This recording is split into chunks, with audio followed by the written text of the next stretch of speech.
lives, in every areas of this church, in our every moment, in our every season. Lord, we lift your name up high. Lord, we know that this is our main purpose sa buhay po namin. To lift you up so that people may see that you live in us, so that people may see that you are exalted in our lives. And so that's our prayer for today. Thank you for your presence. And yes, God, we say, we lift you up. We lift you up. We lift you up. It's all about you, God. It's all about you. The name of Jesus. We lift you up. We lift you up in Jesus' name. Amen. Amen. Amen. We lift you up. We lift you up, God. We lift you up, God. Come on, give him praise. He is awesome in this place. We lift you up. We lift you up. We lift you up, God. We lift you up. We lift you up, God. Thank you, God. Thank you, God. Thank you, God. We lift you up. Thank you, Lord. Thank you, God. Thank you, Holy Spirit. And we know that you are here. At dahil nandito po kayo, Lord, sapat na. Thank you so much, God. Be with us as we listen to your words. Be lifted up as you speak to us. Be lifted up as we change our lives through the Holy Spirit. Thank you so much, God. Be with us in Jesus' name. Amen. Give Jesus one more clap offering today. Amen. You may now all be seated.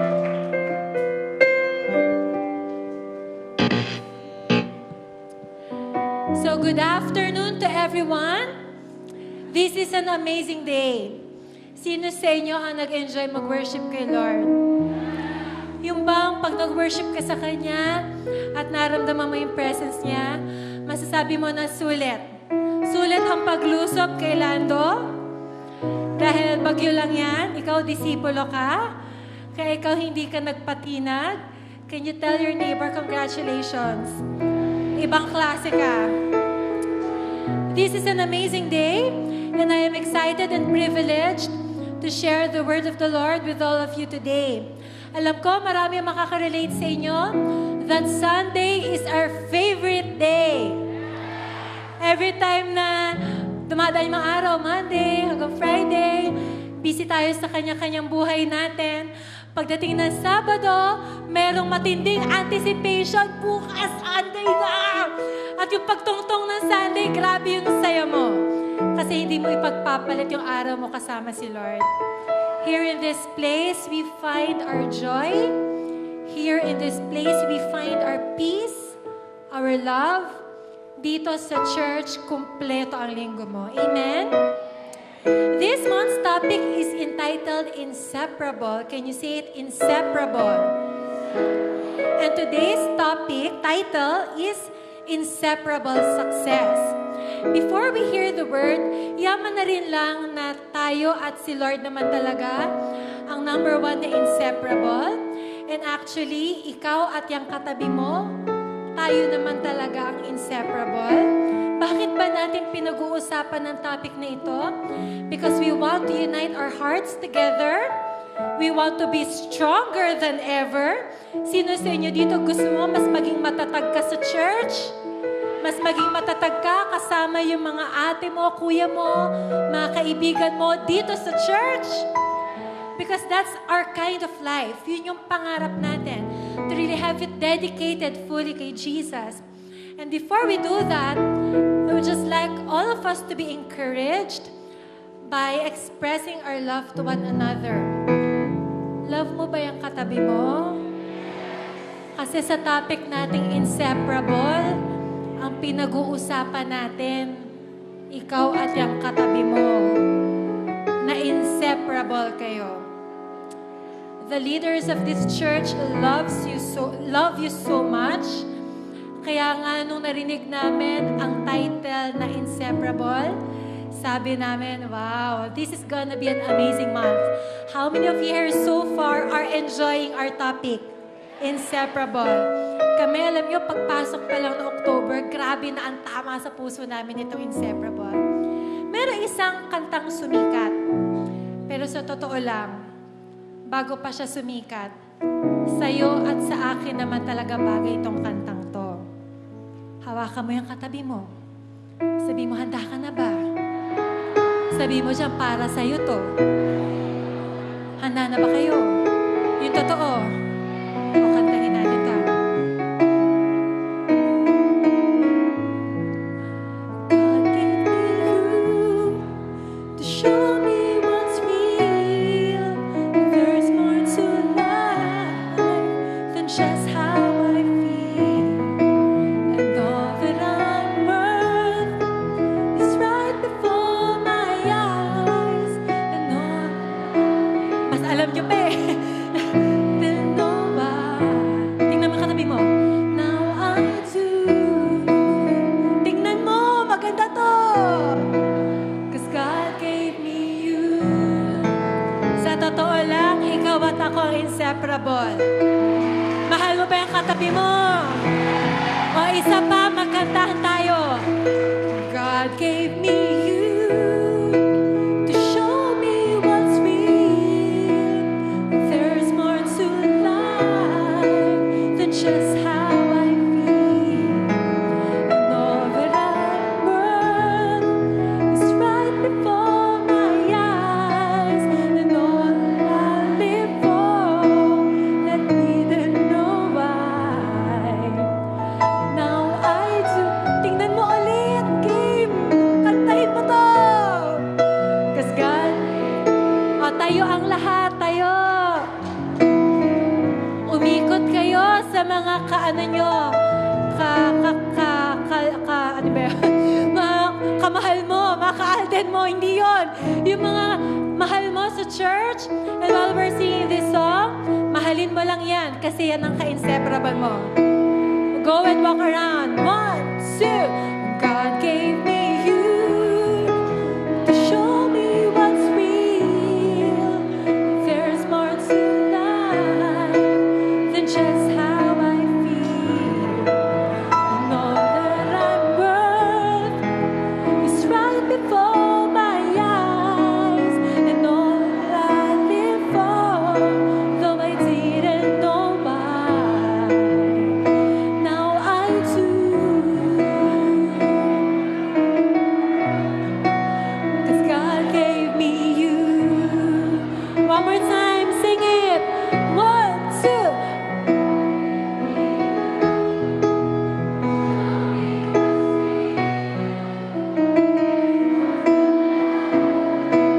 Then just how I feel.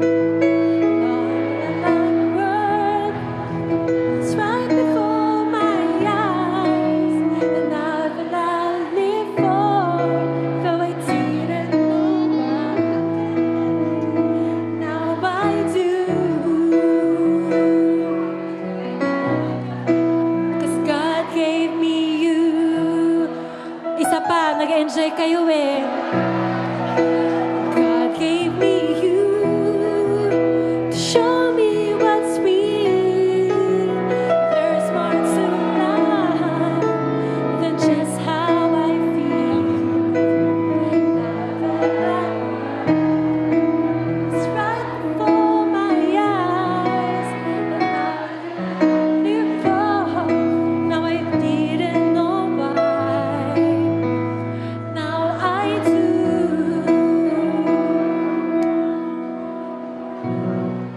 'Cause God gave. Sige, hawak kamay. Isa na lang talaga. Masaya to eh. One more time. Hawak kayo. God gave me you to show me what's real. There's more to life than just how I feel. And all that I'm worth is right before my eyes. And now that I live for, now I didn't know why. Magtitigan kayo last time. Now I... Yee!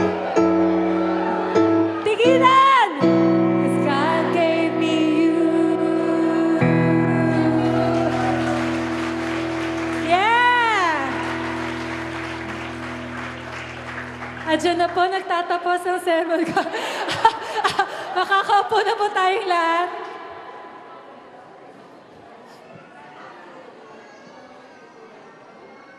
In fairness, ang ganda talaga ng kanta, no? Kaya siya sumikat talaga, in fairness sa kanya. Isa pa, hindi ako makaget over. Tell your neighbor, I love you.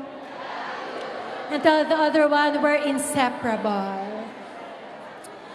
Maraming bagay sa mundo ang hindi natin mapaghihiwalay, tama? Bakit hindi maipaghiwalay ang palaman na tinapay? Bakit? Bakit palagi silang dapat magkasama? Ang kutsara, tinidor, bakit hindi mo sila mapaghiwalay? Bakit? Ang sine tsaka popcorn, bakit kailangan palagi magkasama? Ang school overnight at pansit canton, hindi dapat sila maghiwalay. May mga bagay na dapat hindi naghihiwalay. At alam mo, ikaw, tayo at ang church na to hindi mapaghihiwalay.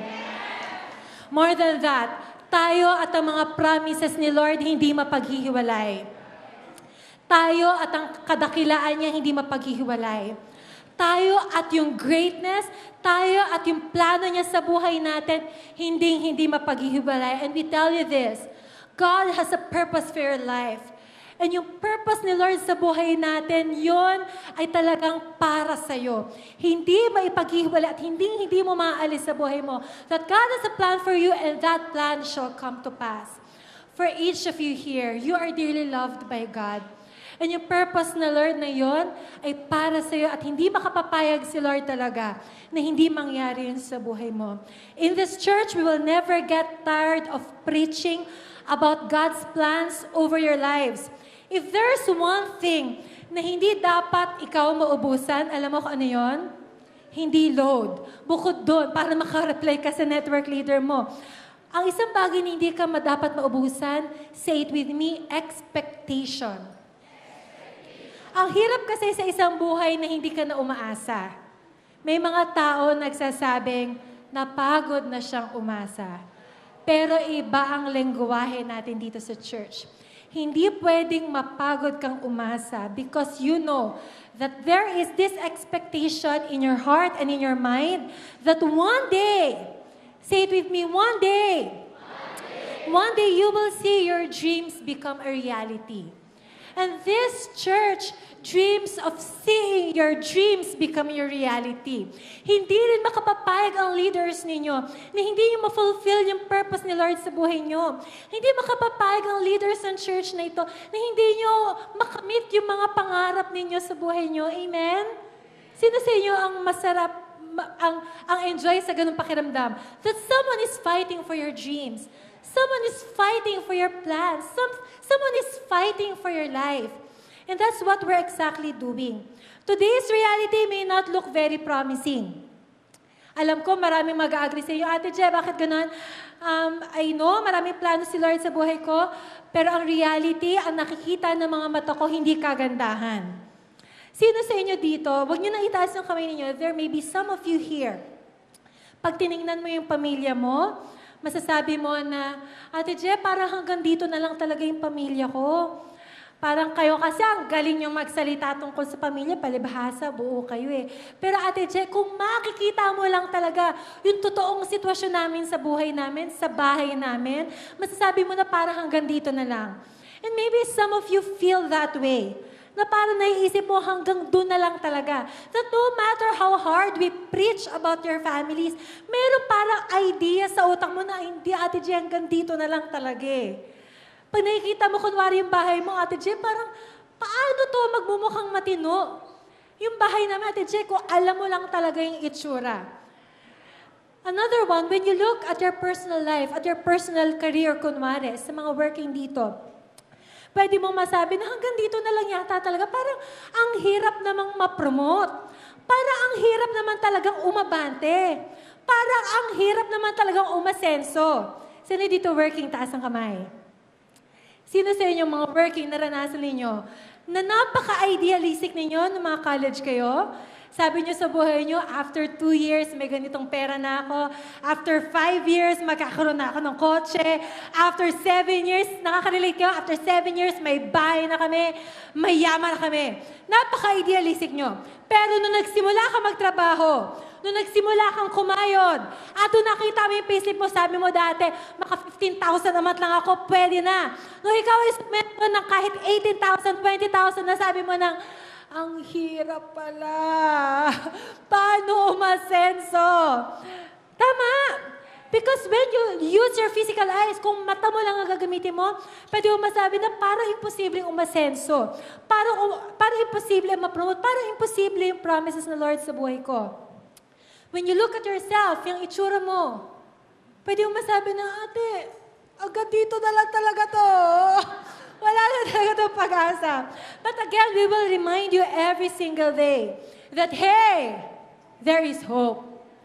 We can remind you every day that there is hope. Increase your level of expectancy because you and progression, you and success, you and promotion, both of you are inseparable. And we will preach to you today about your life and yung life na okay, yung life na pinangako ng Lord, that the two of you are not two different persons, but that you're actually one person. At pwede mangyari sa buhay may success. Alam nyo, there are hundreds of verses in the Bible, there are hundreds of promises in the Bible that would tell you na may magandang plano ang Lord sa buhay mo. And that's what we're studying today. Let me read to you a very powerful verse in the Bible. 2 Corinthians chapter 9, verse 8. This is very beautiful. At ito ang pangako ng Lord sa iyo. God can pour all the blessings in astonishing ways. Say astonishing. Ano yun? In astonishing. Ibig sabihin astonishing, parang sobrang amazing. Parang kapag nakita mo siya, mapapalaglag yung panga mo sa sobrang amazing. So, God can pour on the blessings in astonishing ways so that you're ready for anything and everything, more than just ready to do what needs to be done. That is your kind of life. Ikaw, bagay ka sa mga astonishing na bagay. Bagay yung buhay mo sa mga amazing na bagay. Because that's God's promises over your life. Amen? Are you excited for more of His words? I will be sharing with you two main points na gusto kong baunin ninyo at gusto kong bitbitin ninyo. And for all of us to be encouraged that yes, ikaw at ang success ay inseparable. So our topic again is inseparable success.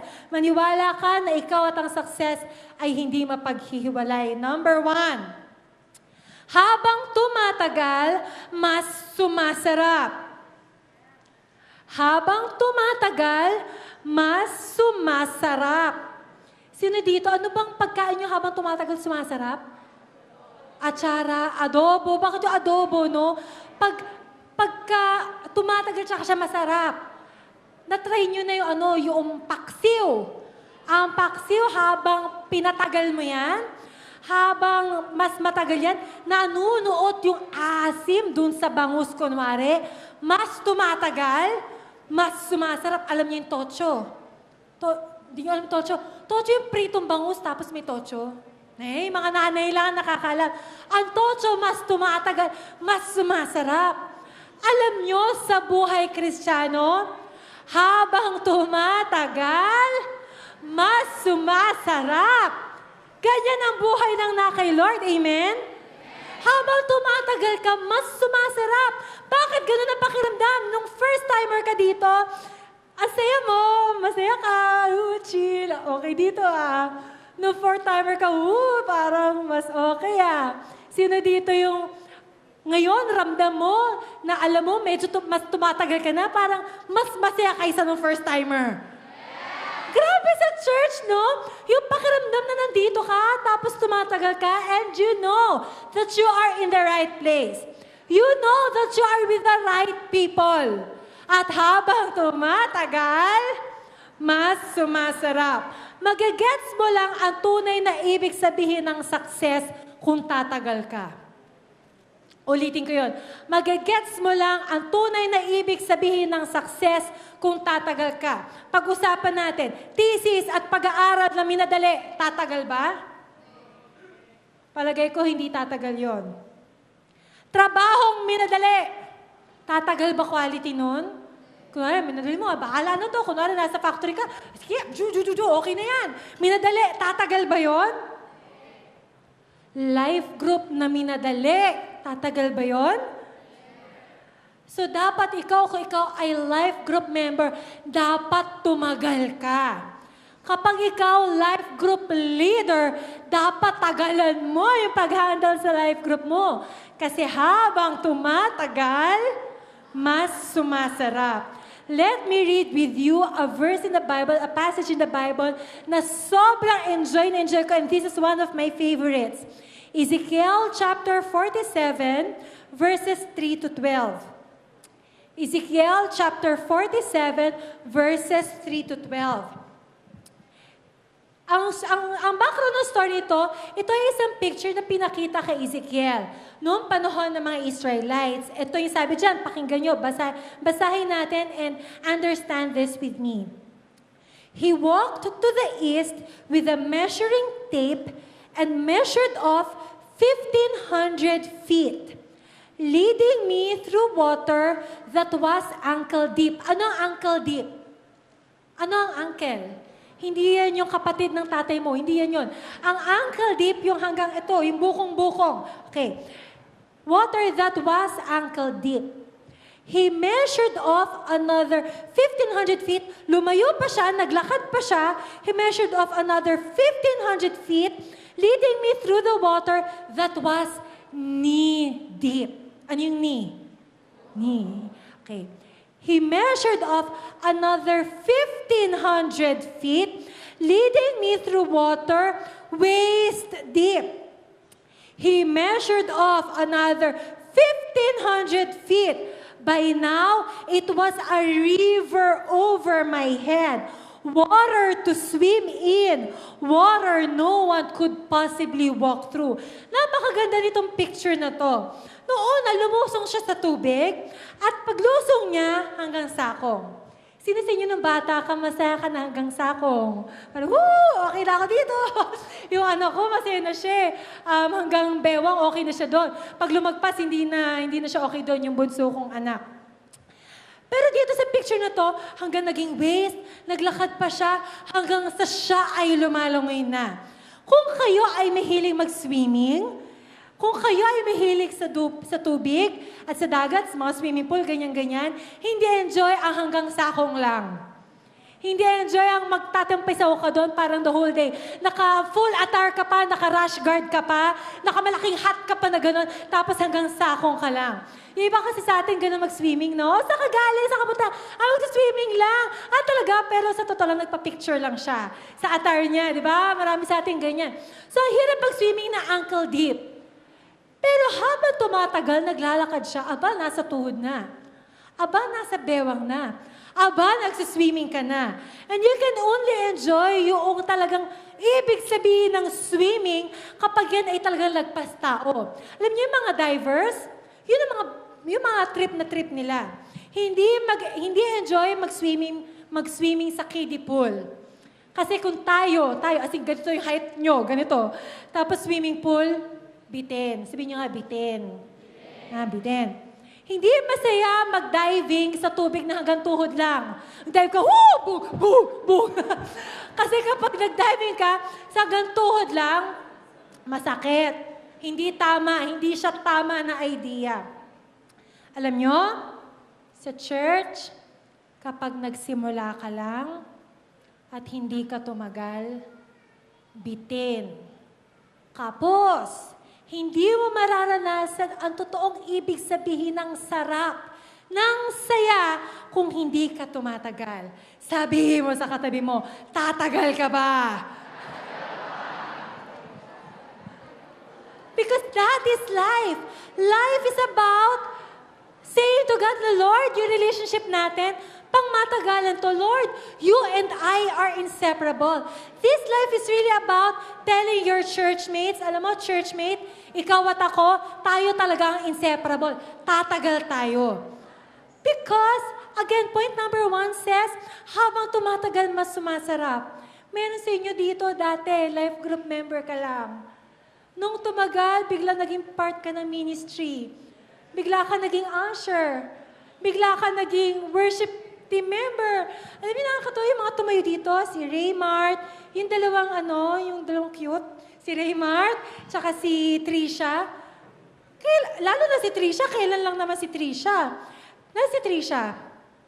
Pero Trisha, tama ba habang tumatagal, mas sumasarap? Dati paupo-upo lang si Trisha, ngayon, part na siya ng ministry. And many of you here, from the start, you were just a VIP. Pero naranasan mo na habang tumatagal, Lord, okay to mas sumasarap. Ikaw at ang church, mas tumatagal. Kung gusto mong maranasan ang success, kung gusto mong maranasan yung nagsaswimming ka na talaga in the presence of God, nagsaswimming ka na talaga sa presence ng church, nagsaswimming ka na talaga sa full blessings ni Lord, kung gusto mong maranasan yan, patagalin mo ang buhay Kristiyano mo. Palalimin mo. Huwag mong i-shortcut. Life doesn't end on the day you accepted Jesus Christ as your personal Lord and Savior. Minsan sa mga kaibigan natin, mga bagong life group members natin, we know na sometimes meron tayong nag-create na ideas sa kanila na tanggapin lang nila si Jesus, okay na. Which is true. Tama? Tanggapin mo lang si Jesus, you will have the fullness of life. That is true. Pero alam nyo, habang tumatagal, mas pinatagal, mas sumasarap. So we encourage every one of you here, huwag mo lang bastang simulan, tapos bitin. Tapusin mo. Tagalan mo. Tibayan mo. Because you and God, you and the church, you are inseparable. Amen? Okay, number 2. Sa lahat ng laban, huwag bibitaw sa simbahan at kaibigan. Sa lahat ng laban, huwag kang bibitaw sa simbahan at kaibigan. Yaman ang magkaroon ng kaibigan. Lalo na yung mga taga-simbahan. Kasi yun yung totoong kaibigan. And I will be sharing with you a very beautiful story in the Bible that will prove to you na ibang klase talaga kapag sama-sama tayo together. Ibang klase ang kaya natin gawin kung magkakasama tayo. Buhay ni Daniel. Sino sa inyo nakakilala kay Daniel? Ang kilala natin sa buhay ni Daniel, siya yung sa leon. Yung pinatapon siya sa leon, pero hindi siya nilapa nung leon. I will be reading with you some verses in the Bible, some highlights doon sa book of Daniel that will prove to you na ikaw at ang kaibigan mo, lalo ng kaibigan sa simbahan, siya yung kasama natin sa lahat ng laban. Daniel chapter 1, verses 19 to 20. Daniel chapter 1, verses 19 to 20.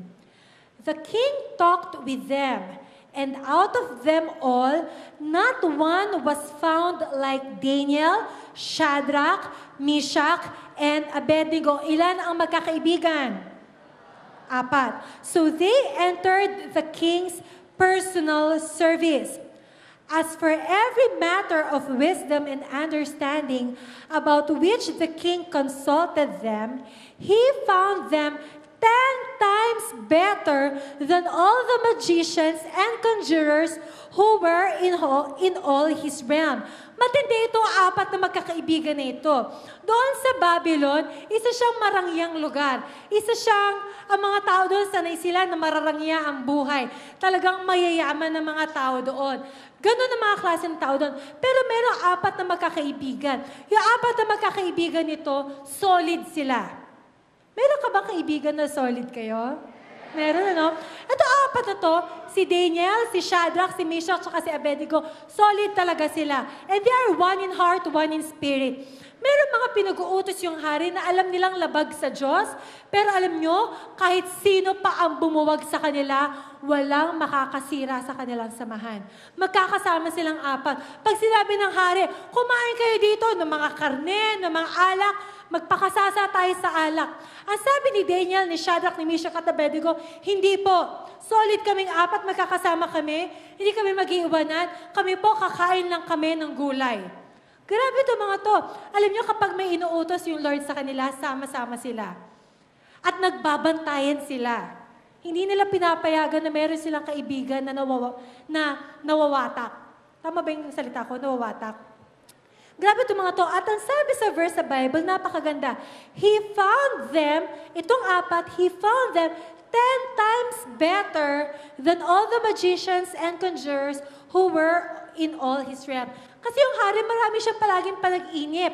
Yung hari, palagi siyang humihingi ng tulong sa mga magicians. Pero ang sabi ng hari, grabe, walang kaparehas tong magkakaibigan na to. Sino ba ang Diyos itong apat na to na grabe sila, ibang klase sila? Alam niyo yung mga magkakaibigan sa church? Yung mga samahan natin sa church? People around us will say, grabe yung magkakaibigan niya. Sino ba Diyos ng mga yan? Bakit ba ang solid ng samahan na yan? Bakit ba ang gaganda ng buhay nila? Bakit ba ang sasaya nila? Sino ba ang Diyos ng mga yan? Hello? Sino sa iyo gusto masabihan ng ganon? Sino ba yung Diyos nyo, ha? Pakilala nyo nga sa akin, ibang klase kayo, tropa kayo, ibang klase kayo. Isa pa magandang verse sa Bible, Daniel chapter 2, verses 48 to 49. Then the king promoted Daniel. Take note of that word, promoted. Then the king promoted Daniel and gave him many great gifts. And he made him ruler over the whole province of Babylon and chief prefect over all the wise men of Babylon. And Daniel made request of the king, and he appointed Shadrach, Meshach, and Abednego over the administration of the province of Babylon, while Daniel was at the king's court.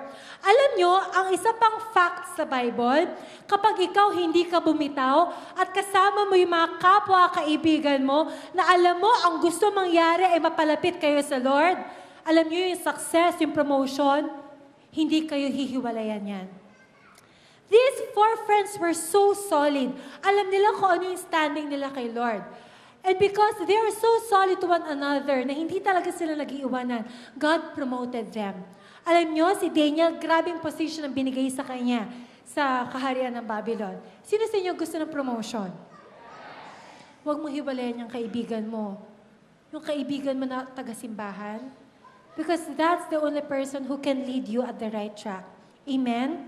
Isa pang verse, Book of Daniel pa rin. Daniel chapter 3, verses 16 to 18.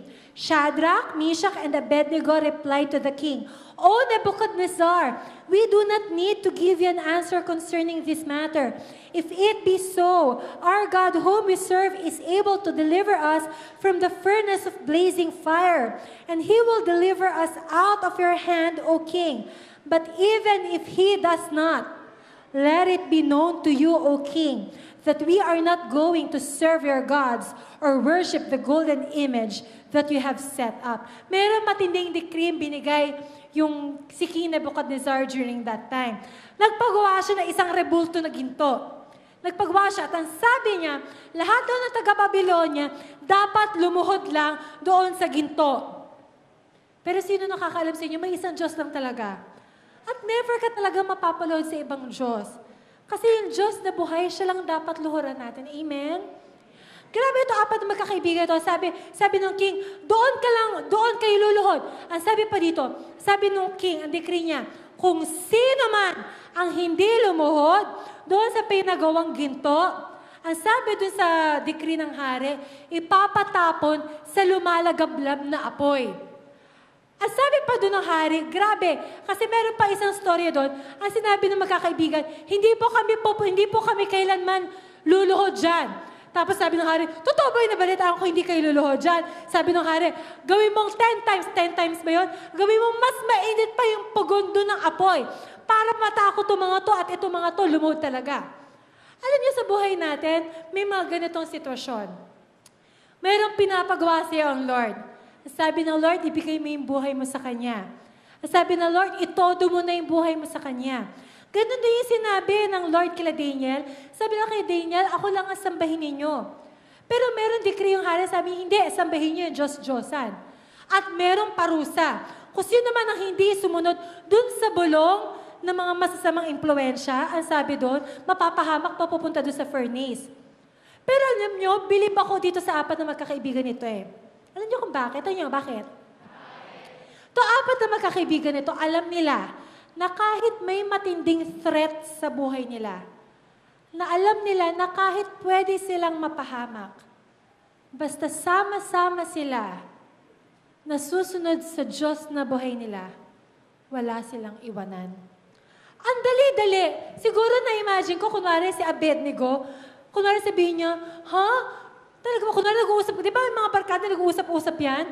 Sabihin niyo, ha? Sabi ng hari, lumuhod daw tayo dun eh. Tapos sabi siguro nung tatlo, na-imagine ko lang, o ano, hindi pa rin tayo luluhod ha? Siguro meron isang kaibigan doon, sabi niya, hindi kayo luluhod, parang ayoko mamatay, luluhod na lang ako.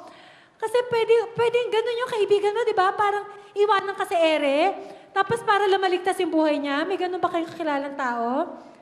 Kala mo kaibigan mo, tapos iniwan ka sa ere? Hindi totoong kaibigan yun kapag iniwan ka sa ere. So parang ganun yung apat na to. Tapos antindi, kasi itong apat na to, alam nila na hindi dapat sila mag-iwanan. Sama-sama sila. At alam nila na ang Diyos na buhay lamang ang dapat nilang sambahin. And so, a miracle happened. After noon, nasunog ba sila? Unang tanong pala, lumuhod ba sila? At nung sila yung pinatapon sa apoy, nasunog ba sila? Never. Kasi alam mo, kapag titibayan mo talaga yung relasyon mo sa Diyos, ano yung nagsindi ng apoy nila na sumunod sa Diyos? Siyempre, sobrang mahal nila si Lord eh. Grabe yung pagmamahal nila sa Lord. At ikalawa, grabe, hindi sila nag-iwanan. Grabe yung pagmamahal nila sa isa't isa. At yun yung nagpatibay sa kanila. At dahil sa tibay na yun, nalagpasan nila ang lahat ng hamon ng buhay. Nalagpasan nila ang lahat ng challenges ng buhay nila. Kasi ang sabi natin sa point number 2, sa lahat ng laban, huwag kang bibitaw sa simbahan at kaibigan. Daniel chapter 3 verse 30, ang ganda din ito. Ang sabi nito, then the king caused Shadrach, Meshach, and Abednego to prosper in the province of Babylon. Ang sabi dito, pinayaman ng Lord ang magkakaibigan. Sino sa inyo excited doon? Sino sa excited kayo buong church tayo, sama-sama dahil hindi tayo mag-iwanan. Sama-sama tayo magiging prosperous. Sama-sama tayo magiging mayaman. Amen? Huwag ka kasing bibitaw sa church. Very important yon. Masarap ang success na pinagsasaluhan. Kasi sa totoo lang, hindi mo naman kaya na mag-isa lang. You can only celebrate the true essence of success if you celebrate it with your brethren. Meron na ba kayo narasa? Parang hirap no? Na meron kang success, tapos ikaw lang yung nagpa-party. Woo! Magpa-party ako! Masaya ako!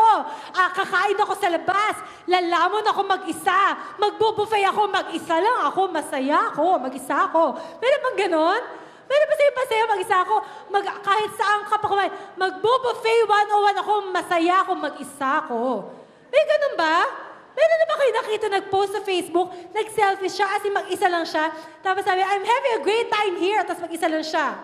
Parang wala, di ba? Kasi you really cannot celebrate life and success nang alone ka. Dapat, masaya ka, i-celebrate mo yung success mo, kasama mo yung church. Bakit sa church, ang sarap mag-celebrate ng success? Hello? Bakit sa church, kapag may pumasa sa board, bakit parang buong church nagpa-party? Parang buong church pumasa sa LEP. Parang buong church pumasa sa CPA exam. Bakit ganon? Bakit kapag birthday mo, at nandito ka sa church, lahat nagsa-celebrate, bakit masaya? Bakit kapag ikaw bigla ka na-promote sa work, at nalaman na church, bakit ang buong church masaya kasama mo? Kasi masarap lang ang success if we celebrate it together. Don't celebrate alone. Because una, wala kang isa-celebrate if you're alone. Have it done together with the church. Huwag kang bibitaw sa church. Sabi mo sa katabi mo, harapin mo. Sabi mo, huwag kang bibitaw sa church. Yan lang ang tanging lugar na pwede kang maging successful. Pagkatiwalaan mo rin ang church ng buhay mo, hindi ka mabibigo. Tutulungan ka ng church na maging successful. And I tell you this, you know what? The more that we grow old together, makikita mo na yung mga ka-church mo, kahit leaders mo, they too are imperfect. Kaibigan mo, habang nakikilala mo, makikita mo mga kahinaan yan. At masasabi mong imperfect yung kaibigan mo. This church is imperfect. We are not perfect yet. We are aiming for perfection, but we are not perfect yet. Pero kahit hindi perfect yung katabi mo, kahit hindi perfect yung leader mo, kahit hindi perfect ang church mo, wag na wag kang bibitaw. Ikaw ang lugi kung ikaw ang bibitaw. Kahit anong kahinaan ng katabi mo, wag kang bibitaw. Mas mahalin mo ang kapwa mo. Mas mahalin mo ang mga ka-church mo. Because we can only be successful if we will be together. Amen? Let me close with a short story. Si Ate Je ay nag-work. Ako ay nag-work sa may Carmona, Cavite. Meron akong set of friends sa office. Meron pa nga kami, ano bang tawagan namin doon? Super friends din yata. Nakalimutan na. Basta may tawagan kami. And may set ako ng friends doon from different departments. Tapos, mayroon ba kayong kaibigan yung from time to time lumalabas kayo? Yung from time to time nagkikita kayo? Yung after a very stressful week, para makahinga man lang, magkakape man lang, yung magkasama naman kayo ng buong linggo, pero you will always find time, kahit konting time lang that you will be together. Meron kayong ganong kaibigan? Yung gagawa kayo ng paraan, di ba? So, meron akong mga kaibigan. Pero meron akong pinagdaanan recently sa kanila, I think mga early this year. Because something happened in my career. Meron akong finally na promotion na hinihintay, and then it finally came. I think early this year. Pero noong ako ay naging successful sa career ko, parang bigla ko napansin na iniwan ako ng mga kaibigan ko. Parang bigla sila nang iwan sa ere. Tapos bigla nila ako nakakita ng picture sa Facebook. Nag-dinner date sila. Magkakasama. Hindi ko alam. Parang, anyari? Parang magkaibigan tayo. Buti ko isang beses lang. Noong unang beses nasaktan ako. Sabi ko, baka nakalimutan lang nila. Naulit. Ng 2 beses, 3 beses, hanggang sa nasanay na sila na hindi ako kasama. Kung tatanungin mo ako ngayon, sinong kaibigan ko sa office? Kaibigan ko yung buong team ko. Kaibigan ko yung buong IT department. Pero yung matawag mo na kaibigan talaga yung kahit hindi work, papag-uusapan nyo, parang nawala sila. At ngayon, parang, alam niyo, parang dumadaan ako na parang, kunwari, hindi nila ako nakikita. Tapos napaka-casual, kung kausapin ako, napaka-formal. Pag nag-email ka, di ba, yung parang sincerely, regards. Parang, hindi tayo ganyan mag-usap. Parang magkaibigan tayo, di ba? Naiwan sa ere. Alam niyo, meron ako napatunayan doon. Kasi sa totoo lang, yung kaibigan mo talaga, nakasama mo sa church, yun lang yung tumatagal. Yung kaibigan mo na alam mong kaisa mo sa Lord, alam mong pareho kayong may Lord, yun lang yung tumatagal. Yung kaibigan na alam mong kahit anong mangyari, Lord yung priority nyo, yung napaka-busy ninyo kasi si Lord ang priority nyo, yun yung kaibigan na tumatagal. Walang ibang kaibigan na hindi mo kaisa ng puso sa Lord, ang mas tatagal kagaya ng kaibigan mo sa church. At kung meron mang kaibigan na ikaw ipaglalaban ka niya, katabi mo yun malamang ngayon. Malamang yun yung kasama mo sa church. Siya lang talaga ang pwede makipaglaban sa'yo. So I tell you this, huwag kang mang-iiwan, huwag kang bibitaw. We want you to be successful. But just like the story of Daniel, we can only do this if we are together. Because that is your destiny. Success is your destiny. Let's help each other make them a reality. There's this last verse in the Bible that I'd like to read to you. Napakaganda nito. Romans chapter 8, verses 37 to 39. No! In all these things, We are more than conquerors through Him who loved us. For I am convinced that neither death nor life, nor angels nor demons, neither the present nor the future, nor any powers, nor height nor depth, nor anything else in all creation will be able to separate us from the love of God that is in Christ Jesus. Walang anumang bagay sa buong mundo ang makapaghihiwalay sa iyo at sa amin, sa iyo at sa katabi mo. Because what stands between you and your friends here in church is the love of Jesus. Walang makapaghihiwalay sa inyo. And let's make this commitment to one another. Please naman. Kung ikaw nagbabalik, please naman. Please naman, walang iwanan. Please naman, kung ikaw minsang nagtangka na maglaylo muna, please naman, please, walang iwanan. Kung minsan ka nagtangka na magpakalayo-layo at magtago, please, please naman, walang iwanan, please naman. Please naman, marami pa tayong pagsasamahan. Please naman. Bago tayo magkantahan ulit, pwede ko ba manyayahan ng kamay na lahat ng first-timers? Meron pa tayong mga first-timers dito?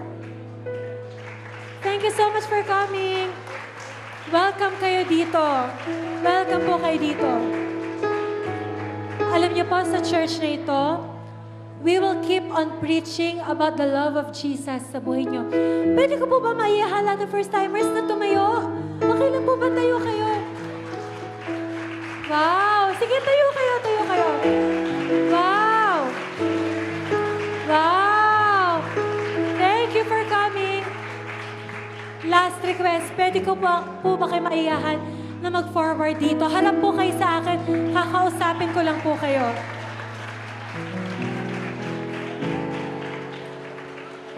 Harap po kayo sa akin dito. Sige po, dito po kayo. Harap kayo sa akin. Hello, Nay. Welcome po kayo dito. Harap po kayo. Yan. Dito kayo, move kayo. Oo naman. Hello. Thank you so much for coming.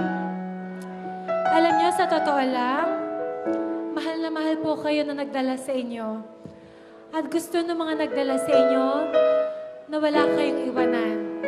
Kasi alam nila na kayo yung totoo nilang kaibigan. Gusto nila maging kaisa nila kayo kay Lord. Meron lang po naging problema eh. Na naging problema, lahat daw po tayo nagkasala. Tama po ba yun? Lahat tayo nagkasala, lahat tayo may pagkukulang. At ang sabi sa Bible, lahat daw na nagkasala, sabi sa Romans 6:23, for the wages of sin is death. Ang kapalit daw po ng kasalanan ay kamatayan. Ako, ready na po ba kayo mamatay? Parang wag naman po, no? At tabasak lang po doon, ganito. Kapag tayo ay mamatay nang wala ang Diyos, alam niyo po, hindi natin makakapiling ang Diyos. Pero there is this truth in the Bible na si Jesus binigay niya yung buhay sa atin. At nung binigay niya yung buhay niya sa atin, ang sabi ng Lord, I am the only way, the truth, and the life. No one comes to the Father except through me. May gagawin po tayong prayer ng pagtanggap. Sino po sa inyo dito ang gusto nyo tanggapin si Lord sa buhay nyo? Gusto niyo po yun? Taas nga po ng kamay mataas. Makita nila? Wow! Praise God! Mananalangin po ako. Gagayahin niyo lang po ako. Pero kahit ginagaya niyo, gawin niyo po na galing sa puso niyo. Handa na po ba kayo? And church, let's please join them. Let's respect their prayer. And let's celebrate with them after this. Sabihin niyo po nang galing sa puso niyo, Panginoong Jesus, salamat po sa araw na ito na nakarinig ako na may maganda kayong plano sa buhay ko. Kinikilala ko po na marami akong nagawang kasalanan na nakasakit sa puso niyo. At sa oras pong ito, humihingi ako ng tawad. Linisin po ninyo ako. Hugasan na inyong banal na dugo. At sa oras din pong ito, binubuksan ko ang aking puso at pinapapasok kayo bilang maging sarili kong Panginoon at tagapagligtas. Be my Lord, be my Savior, in Jesus' name. Amen. Amen. Let's celebrate with them. Good job po kayo. Thank you so much for giving your lives.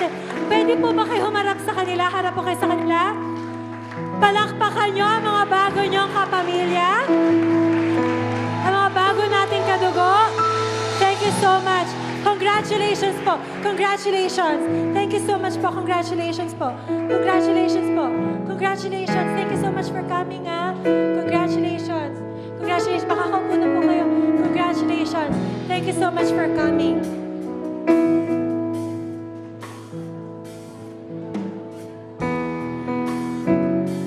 And for all of you here, na alam nyo na tayo magkakasama,